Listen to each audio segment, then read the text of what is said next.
শিশু রামিসা ইস্যুতে যখন গোটা দেশ উত্তেজনায় কাঁপছে, ঠিক তখনই সামনে এলো 4 বছরের এক শিশুকে ধর্ষণ চেষ্টার খবর। ঢাকার দক্ষিণ কেরানীগঞ্জের ঝিলমিল আবাসন প্রকল্প এলাকায় 4 বছরের এক শিশুকে ধর্ষণের চেষ্টার অভিযোগে শাহপরান নামে 26 বছর বয়সী এক যুবককে আটক করেছে র্যাব-10। আটক শাহপরানের গ্রামের বাড়ি পটুয়াখালীর শেখহাটি এলাকায়। তিনি দক্ষিণ কেরানীগঞ্জের সুভাড্ডা ইউনিয়নের ঝাউবাড়ি এলাকায় ভাড়া বাসায় থাকতেন। আমার মাইয়া গেরের বাইরে নাইমা বালু দিয়ে খেলতে আছে। আর আমি গোসল করতাম বলছি যা গোসল কর, বাবুর গোসল করেছেন, তুই যা গোসল কর। হ্যাঁ, আমি বিচার চাই, এটার বড় কঠিন বিচার চাই যে আমার মায়েরা করছে, আর যার কোনো মায়া কোনো জীবন না নষ্ট করতে পারে, কোন সেরিগো জীবন না নষ্ট করতে পারে, এটার বিচার চাই আমরা। প্রত্যক্ষদর্শীরা জানান, শনিবার দুপুরে শিশুটির মা বাবা বাসায় না থাকার সুযোগে তাকে চকলেট খাওয়ানোর কথা বলে বাইরে নিয়ে যান শাহপরান। পথে তাদের বহনকারী অটোরিকশা চালকের কাছে যুবকের আচরণ সন্দেহজনক মনে হলে তিনি সতর্ক হন। পরে ঝিলমিল এলাকায় পৌঁছে তাদের নামিয়ে কিছু দূরে অপেক্ষা করতে থাকেন তিনি।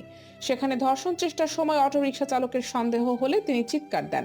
কিনা রাস্তা আছি, কারণ একটা রিস্কালা দেখলাম, রিস্কালাটা ঘুরতেছে, আর একটা মোল্লা দেখলাম একটা বাচ্চা নিয়ে আসলো, আমি দূরে থেকে ফলো করলাম, বাচ্চা নিয়ে আসলা যে জঙ্গলে ঢুকতেছে, জঙ্গলে তখন আমি ফলো করলাম, হজুর মানুষ একটা শিশু বাচ্চারা জঙ্গলে ঢুকাচ্ছে, সমস্যাটা কি কি ব্যাপারটা কি দেখি, এটা সন্দেহ করে রিস্কালা বাইরে আমি ধরলাম, রিস্কালা বাইরে ঘুরতেছে, আবার ফোনে কথা বলতেছে।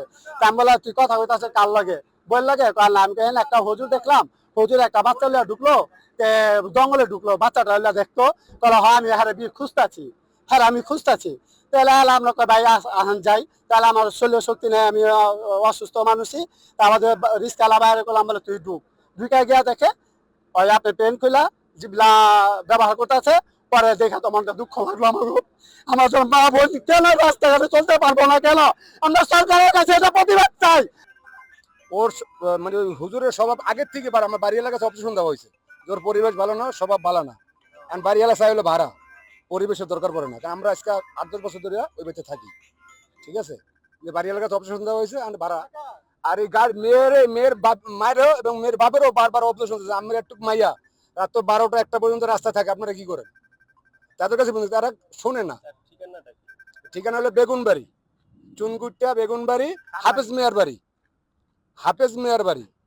ভাড়াইটা, আমি ওই বাড়িটা দুজন পাশাপাশি রুম, ও হলো চা বেছে আর এই মেয়ের বাপে হলো বাবুর্চি কাম করে।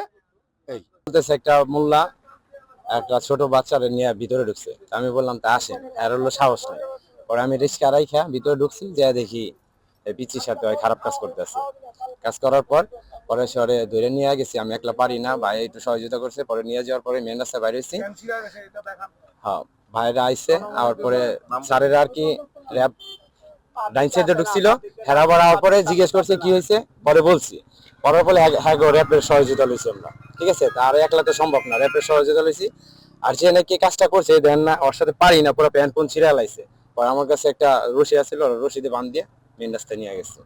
খবর পেয়ে ঘটনাস্থলে পৌঁছে শিশুটিকে উদ্ধার করে নিরাপত্তা হেফাজতে নেয় র্যাব-10-এর একটি টহল টিম। পরে অভিযুক্তকে আটক করা হয়। আমাদের যে অভিযুক্ত, সে মূলত একজন চা বিক্রেতা, সে ফ্লাক্সে করে চা বিক্রি করে, এবং তার এরা অনেকদিন ধরেই সে এটা ওতপেতে ছিল যে মেয়েটাকে সে তার লালসা স্বীকার করবে, এবং সে এই উদ্দেশ্যে এখানে নিয়ে আসে, এবং আমাদের র্যাবের আভিযানিক টিম তাদেরকে হাতে নাতে আটক করে। এখন এই বিষয়ে আমরা ভিকটিমের পরিবারকে খবর দিয়েছি, তারা এসেছে, এবং এই বিষয়ে থানায় নিয়মিত মামলা রুজু হবে। এ ঘটনায় শিশুটির মা বাদী হয়ে দক্ষিণ কেরানীগঞ্জ থানায় মামলা দায়ের করেছেন। এই ঘটনার মামলা দায়েরের প্রক্রিয়া চলছে, আমরা ইতিমধ্যে এজাহার পেয়েছি, এই মামলা রুজু প্রক্রিয়াধীন।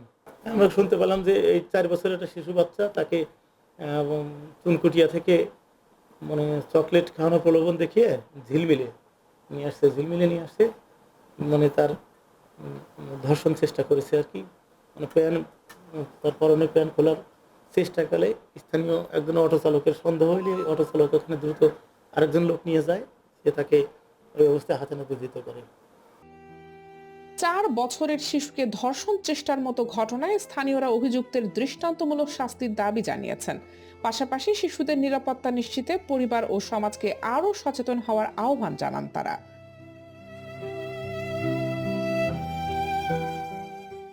কানিজ ফাতেমা সোমা, এনভি নিউজ 24।